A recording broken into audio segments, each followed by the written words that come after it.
ভাত খেয়েছো মধু? এই তো সবেমাত্র খেলাম, তুমি খেয়েছো? আমার আর খাওয়া, তোমায় না দেখতে পারলে আমার চোখে একদম ঘুমও আসে না, মুখে খাওয়াও আসে না, আর হাগু করতে গেলে হাগুও আসে না। কি বলো? হ্যাঁ গো, তোমায় কি ভালোবাসি আমি মুখ ফুটে বলতে পারছি না গো। হ্যাঁ বাবা, জানি তুমি আমাকে খুব ভালোবাসো। আর কটা দিনই তো, তারপরে তো আমি তোমার কাছেই থাকবো। বিয়ের দিনটা কাছাকাছি আসছেই না, যত দেখছি তত মনে হচ্ছে দূরে চলে যাচ্ছে। আরে বাবা ওরকম করো না, আর সপ্তাহখানি কি তো আছে। বলছি কি, হ্যাঁ এখন একটু আসবো তোমাদের বাড়িতে, তোমার একটু দেখতে। পাগল নাকি তুমি? হ্যাঁ, লোকজন কি বলবে? হ্যাঁ, বিয়ে হলো না তার আগে রোজ দিন জামাই বাড়িতে আসে, বাজে কথা না? এই একটুখানি তোমার দেখে চলে আসবো। না বাবা না, এখন আসার দরকার নেই। বলছি তাহলে তুমি এক কাজ করো, জানলাটা খুলে বসো, আমি ওই দূর থেকে তোমায় দেখবো। সত্যি তুমি একটা পাগল। না না, আমি দূর থেকে দেখবো। আসো আসো, বাড়িতে আসো, মাকে বলছি। আচ্ছা ঠিক আছে, আমি এক্ষুনি আসছি। Thank you thank you thank you. হয়েছে হয়েছে, এখন তুমি আসো তাড়াতাড়ি। এই তো 5 থেকে 7 মিনিটের ভিতরে তোমার বাড়ির সামনে অপেক্ষা করো আমার। আচ্ছা। একটু সময় মধুর সাথে কথা না বললে, হ্যাঁ একটু সময় না দেখতে পারলে ভালোই লাগে না। এই না, তোর গু পরিষ্কার করা। আবার মনে হয় শালা বুড়ো শালা আইছে, ও যখনই আসে একটা একটা নেটা নিয়ে আসে। এখন আবার কি জন্য আসছে তা কে জানে। এখন আমি মধুদের বাড়ি যাবো, এখন যদি বলে কোথাও যাতি, বলবো কি আবার পেটে ব্যথা হয়েছে। এই ঘরে আছিস কিনা? হ্যাঁ ঘরে আছি, ভিতরে আসেন। তখন তোর ডাকছি কানে শুনিস না নাকি? না না, ওই আমার একটু পেট ব্যথা করছিল তো, তাই আর কি একটু ওই কাপটি মারিছিলাম। নাকি ফোনে কথা বলছিলি? দোষ কি যে বলেন আপনি, সবসময় কি ফোনে কথা বলা যায়? সত্যি করে বল, তুই ফোন ছাড়া থাকতে পারিস না এক মিনিটও? আমি জানি না, ওই এতক্ষণ মানে তুই ওই মধুর সাথে কথা বলছিলি। আরে না না ঘটক মশাই, আপনার বোধহয় কথা ভুল হচ্ছে। সত্যি করে বল। হ্যাঁ বাবা, 3 সত্যি বলছি, আমি কারোর সাথে কথা বলছিলাম না। তাহলে তুই মধুর দিব্যি খেয়ে বল। এই দেখো, এই একটু আগে মধুর সাথে কথা বলছিলাম, কিন্তু এখনই বলিনি। আমি এখনের কথাই বলতে বলেছি, মধুর দিব্যি খেয়ে বল যে তুই মধুর সাথে কথা বলছিলি না। ওইসব কথা ছাড়েন তো, বলেন কি হয়েছে? চল চল তাড়াতাড়ি চল, রেডি হ। কোথায় যাবো?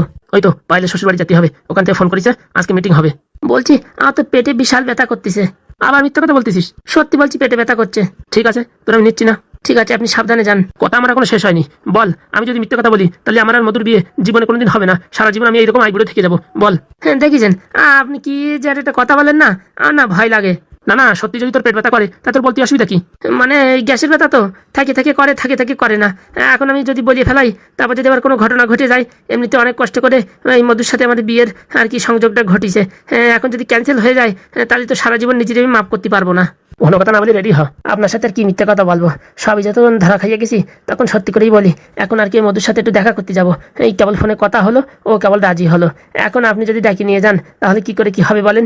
ঘন কথা বলিস না। হ্যাঁ আর 1 সপ্তাহ পরে বিয়ে, তারপরে সারা জীবন সামনে বসায় রাখি দেখবি, বুঝতে পারছিস? তখন আবার অধৈর্য হয়ে না যায়। কি যে বলেন, হ্যাঁ ওইরকম সুন্দর মেরে কোনোদিন অধৈর্য হয়?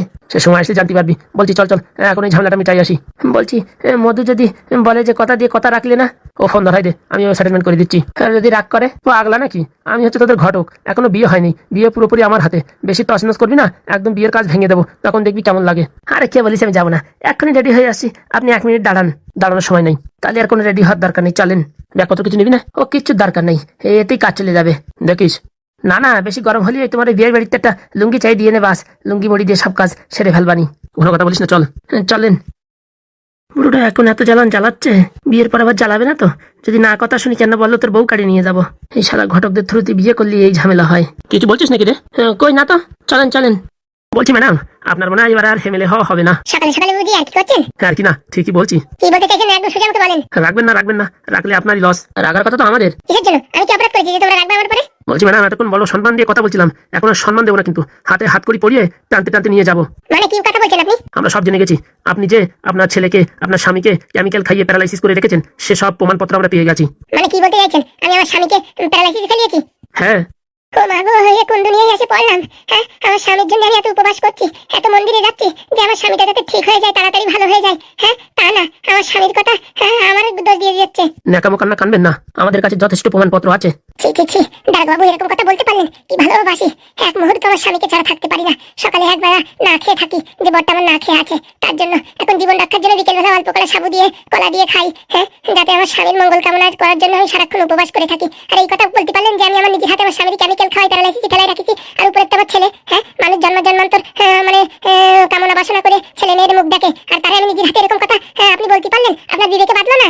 তোমার কাছে যে তোমার উকিল থাকে সেই বলিছে। ও খাই পড়ার কথা বাদ দেন, ও হচ্ছে শালা ঘুষখোর উকিল, যেখানে পয়সা পায় সেখানে ও জবাব দেয়। আমার মনে হয় নাইটি বেগমের সাথে ওই একত্র হয়ে আমার প্রতি মিথ্যে দুঃসংবাদ দিচ্ছে। না না না না, ওকে যাইয়ে বেতের বাড়ি একদম শস্যের তেল মাখায় দিছি, ঝপাঝপ করে সব কথা বলে দিয়েছে। এখন এসব কথা বলি তো কাজ হবে না।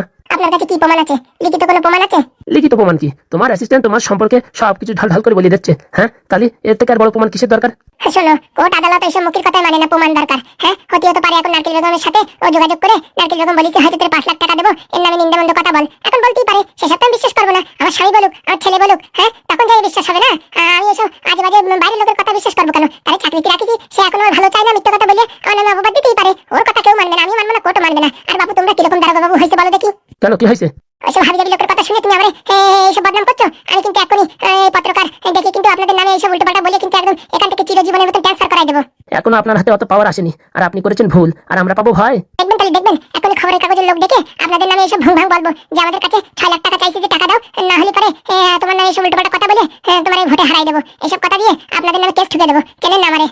কি কথা বলছো তুমি? আমরা কখন টাকা চাইলাম? বাবা, আমি বলবো যে আমাদের কাছে 10 লাখ টাকা চাইছে, আমি টাকা দিতে অস্বীকার করেছি বলে এখন আমার নামে বদনাম করছে। দেখেন, আমি একবারও টাকা চাই নাই। আমি মুখ দিয়ে বলতেছি, সেটা প্রমাণ হবে না? মুখের কথায় তো কোনো প্রমাণ হবে না, প্রমাণ দরকার। তাহলে ওই যে আমার অ্যাসিস্ট্যান্ট উল্টোপাল্টা কথা বলছে, এখন তার কথায় আপনি নাচানাচি করছেন। হতে পারে যে নারকেল বেগমের সাথে তার মানে সরু কানেকশন আছে, যে আমার ঘরে খেয়ে আমার ঘরে পড়ে আমার বাস মারার জন্য এসব কথা বলছে। আমি এসব বিশ্বাস করি না। আমি জীবন্ত চোখে যা দেখবো সেটাই বিশ্বাস করবো। আচ্ছা, জ্বালা তো মশাই। আচ্ছা, জ্বালা না, আমি এখনই এই খবরের কাগজের লোক ডাকি, দাঁড়ান। তারপরে আপনাদের সামনেই একদম সবকিছু বক্তব্য দিয়ে সোশ্যাল মিডিয়ায় ছেড়ে দেবো, আর খবরের কাগজে ছেড়ে দেবো। তারপর দেখছি আপনাদের চাকরি কোথায় থাকে। আরে ম্যাডাম, ও চাকরি বাকরির কথা বলছেন কেন? দেখিস কি কথা বলছে? বলছি দারোগা বাবু, ইনি এখন এদের পর্যায়ে আছে, এনার কথা সব লোক মানবে। যদি আমাদের নামে এইসব উল্টোপাল্টা বলে না, আমাদের এমনিতে আগে থেকে কেস খাওয়া কেস আছে, যে পয়সা নিয়ে ধরা পড়েছি। এখন যদি এই কেসে ফাঁসি যায় না, সত্যি আমাদের বিশাল দূরে ট্রান্সফার হয়ে যাবে, নয়তো কেন 6 মাসের জন্য সাসপেন্ড করে দিল। কি বলছো? হ্যাঁ, ঠিকই বলছি। তাহলে এখন কি করবো? বলছি পয়সা আমরা অন্যভাবে কামাই নেবো, এখন এই জায়গায় প্যাস মারার দরকার নেই। চলেন দেখি, চলেন। আগে চাকরি বাঁচাই, তারপর টাকা। বলছি আপনি কিন্তু কাজটা ভালো করলেন না, শুধু শুধু আমাদের নামে উল্টোপাল্টা দোষ দিচ্ছেন। আপনারা যেমন এসে আমার নামে উল্টোপাল্টা দোষ দিচ্ছেন, তেমনি আমি উল্টোপাল্টা দোষ দিচ্ছি, বুঝতে পেরেছেন? আমার সাথে ফাজলামি করবেন না, এমন কিছু ঝুলিয়ে দেবো না। চাকরিতে যাবে, সারা জীবন ওই অন্ধ কুটিরে বসে মানে এই যে মশা মারতে হবে, মনে রাখবেন। কি কথা বলছেন? তখন থেকে ভয় দিচ্ছেন। বলছি কি কেস দেবেন শুনি? বলবো, আমি সবাইকে বলবো। যার বাড়ি এসে 10 লক্ষ টাকা চাইছে, আমি টাকা না দিতে আমার গায়ে হাত তুলেছে, এমন এমন বাজে বাজে কথা বলেছে, সেগুলো আমি সমাজের মুখে বলতে পারবো না। কি কথা বলছেন? ওরকম বলবেন না। শোনেন, যতই স্বপ্ন দেখেন যে নারকেল বেগম এমএলএ হবে, কোনোদিন হবে না। হবে হচ্ছে আমি, বুঝতে পেরেছেন? আর আমার সাথে বেশি ফাজলামি করবেন না। চাকরি তো যাবেই, তারপরে মান সম্মান নিয়ে টানা হেজরা পড়ে যাবে, বুঝতে পেরেছেন? আপনারা যে রাস্তায় চলেন না, আমি সে রাস্তায় পাও দিই না। বলছি থাক, আর বেশি নাড়াচড়ার দরকার নেই, যেরকম আছে সেরকমই থাক। আমার স্বামী, আমার ছেলে, আমাদের কোনো গা ব্যথা নেই। হ্যাঁ, আর তোমাদের গা ব্যথা উঠে এসে আমি জানি না, সব পয়সা খাওয়ার জন্য। ওই সব নারকেল বেগমের উস্কারায় তোমরা চলছো, আমি বুঝি না নাকি? বলছি এই কথা এখানেই থাক, বেশি নাড়াচড়ার দরকার নেই। হ্যাঁ, ভালো যদি চান বলে দিচ্ছি, আমার পিছনে লাগতে আসবেন না, নাহলে এমন অন্ধকার দেখাই দেবো, ছেলে মেয়ের ভবিষ্যৎ একদম অন্ধকার হয়ে যাবে। লজ্জায় ছেলে মেয়ে স্কুলে যেতে পারবে না। মনে রাখবেন যে তার বাবা কি চরিত্রহীনের কাজ করেছে। বলছি ম্যাডাম, আর কথা বাড়ানোর দরকার নেই, আমরা চলে যাচ্ছি। যে কথাগুলো বললাম মাথায় রাখবেন। আর আপনারা ভাবছেন যে আমি আমার স্বামীকে কেমিক্যাল খাওয়াইয়ে প্যারালাইসিস ফেলাইছি, আর যদি কথাটা সত্যিও হয়, তাহলে ভাবেন যে নিজের স্বামীরই ছাড়ে না, সে কি আপনাদের ছাড়বে? ঠিকই বলেছে স্যার। বলছি কি আমরা আসি? চলো, মহিলা বেশি সুবিধা না, টাকা পয়সা তো দূরের কথা, আমাদের চাকরি নিয়ে টানাটানি। শুধু চাকরি না, মান সম্মান নিয়েও টানাটানি। যার ব্যাপার তারা বুঝে রাখবে, আমাদের এসব দরকার নেই। চলো, নিজে বাঁচি তারপরে বাপের নাম। যেরকম ভাবছিলাম মহিলা, সেরকম না। এ তো দেখি চরম ডেঞ্জার। দেখি নারকেল বেগম তো খতরনাক। আমার সাথে ফাজলামি মারো? হ্যাঁ, অত খাই না।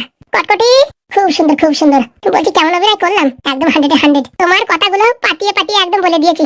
ভাইতে বাড়ি থেকে চলে গেছে, টাকাও লাগেনি, আর দোষও ঘাড়ে আসেনি। বলছি ছেলেটাকে শুধু শুধু হসপিটালে পাঠালাম, বাড়ি থাকলে কোনো সমস্যা হতো না। বলছি ম্যাডাম, সবসময় হাতে একটা প্ল্যান এক্সট্রা থাকার দরকার। এই প্ল্যান নিয়ে যদি কাজ না করতো, তখন প্ল্যান বি দিয়ে কাজ চালিয়ে দিতাম। সত্যি বাবা, তোমার যা বুদ্ধি না, তুমি ওই হাই স্কুলের প্রফেসর হয়ে যাও। আর বলবেন না প্রফেসরের কথা ছাড়েন, আমার ঠাকুমারে না দেখলে না আমার জীবন কিরকম কেন্দ্রে যাচ্ছে। তুমি টেনশন করো না, আজকে আমি বাইরে থেকে লোক এনে তোমার ঠাকুমারে খোঁজার ব্যবস্থা করছি। সত্যি ম্যাডাম, আপনার মতো মানুষ হয় না, একদম ঝাপাত করে কাজ করে দিচ্ছেন আমার। তুমি দেখো, হ্যাঁ, 1-2 দিনের ভিতরেই তোমার ঠাকুমা তোমার সামনে হবে। Thank you madam, thank you. আর শোনো, আমার ছেড়ে কোথাও যেও না। নারকেল বেগম যে টাকা তোমার দেবে বলিছে, তার থেকে বেশি দেবো। না, আমি তো টাকার জন্য কাজ করি না ম্যাডাম। আমি আমার সম্মান যেখানে পাই সেখানেই কাজ করি, যেখানে সম্মান নেই সেখানে আমি কাজ করি না। সম্মান তোমার এমন দেবো না, রাজমুকুট পরিয়ে রাখবো।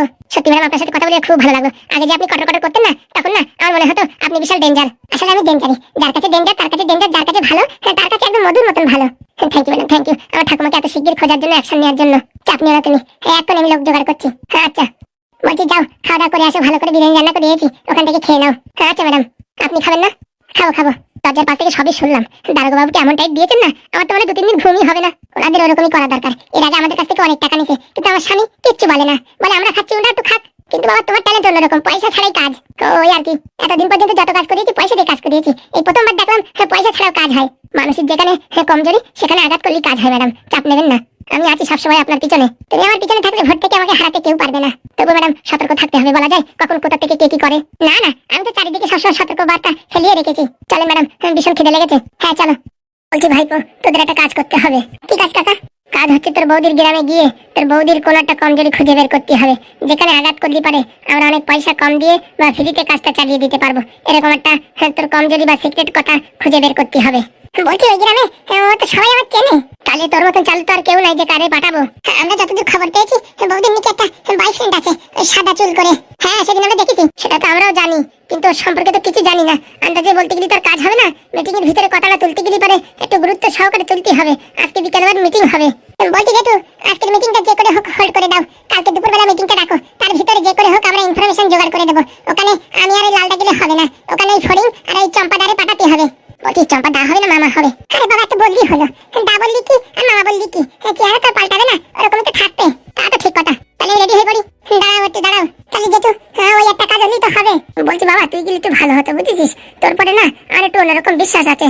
কিন্তু যতদূর সম্ভব ওই যে ওই বৌদির বয়ফ্রেন্ড আমার চেনে তো।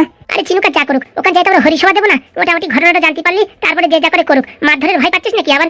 আমাদের মারবে? পৃথিবীর বুকে এরকম কোনো অস্ত্র ধাতু তৈরি হয়নি যে লাল ব্যাটারি আর নেদন আর এই ফড়িং এর গায়ে টাচ করবে। অত বড় কথা না বলে তাড়াতাড়ি যা, সময় হাতে কম। এখনই ওর দাদু চলে আসলো বলে। চলে আসে তো ভালো, আমাদের তো বেশি লোক চেনে না, ওই বুড়োটাই চেনে। বুড়োটা যদি এদিকে থাকে তখন ওদিকে আমাদের কাজ করতে সুবিধা হবে। একদম খুব তাড়াতাড়ি কাজ করতে হবে। বুড়োরে একদিনই দুই দিনই বেশি রাখা যাবে না। সে হচ্ছে একটা ওই ই মানুষ, এই গরুর যেমন দালাল তেমন হচ্ছে বিয়ে দেওয়া দালাল, বুঝতে পারছিস তো? তাই ও মালটা বেশিক্ষণ থাকবে না, যতক্ষণ থাকবে তার ভিতরে ওদিক দিয়ে কাজ করে বেরোয় আসতে হবে। ও নিয়ে তুমি টেনশন করো না, আমরা যাবো, বিকেলের ভিতরে কাজ কমপ্লিট হয়ে যাবে। আমাদের দৃঢ় বিশ্বাস এবং আশা ভরসা। তাই যেন হয় রে বাবা, তাই যেন হয়।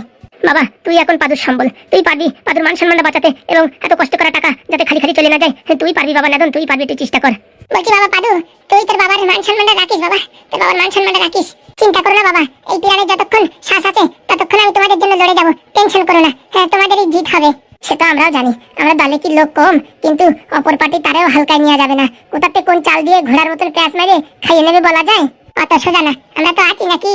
বলছি ভাইপো, আগে যেরকম আমাদের বুদ্ধি ছিল না মাথায়, আর কি বলবো, এখন সেরকম কাজ করে না তো, মাথার একটু ড্যামেজ হয়ে গেছে। না তো দেখতিস তোর বাবা আমি হাগুদা কি না ফাজলিমিতি করেছি আমরা।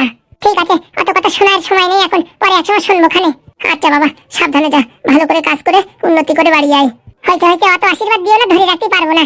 বলছি খালি আশীর্বাদ দিলে হবে? বিকেলবেলা আসার পরে একটু বিরিয়ানি খাতে দিও। আচ্ছা ঠিক আছে, আসি যেটু। কথা আসছো, ভালোভাবে জয়ী হয়ে আসো। বলছি গুরুদেব আসি? সবসময় তোর ফাজলে নেই, আমি তোর গুরুদেব কোথায় রে? ও আর কি ভালো, যাও বাবা তাড়াতাড়ি যাও। চলো চল ফরিং চল, তোমরা আগে হাঁটো, আমি পিছন দিয়ে হাঁটলে তোমাকে ধরে ফেলাবানি। তা ঠিক, তোর যা লম্বা লম্বা ঠ্যাং, তুই তো রকেটের বেগে ছুটিস। হয়েছে হয়েছে, তাড়াতাড়ি চলো।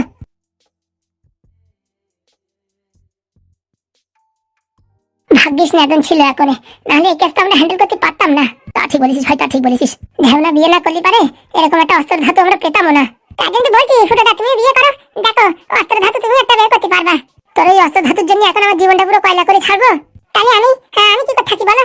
তোর তো অভ্যাস হয়ে গেছে, আমরা এসব পারি না, আমাদের কথায় কথায় রাগ বেড়ে যায়। কি বলো হাগুদা? সেটা ঠিক বলেছিস, রাগ বেড়ে যায়। এখন তো দেখছি আমার হাগাও বেড়ে যাবে, তাড়াতাড়ি যাই দেখি। যাও যাও যাও।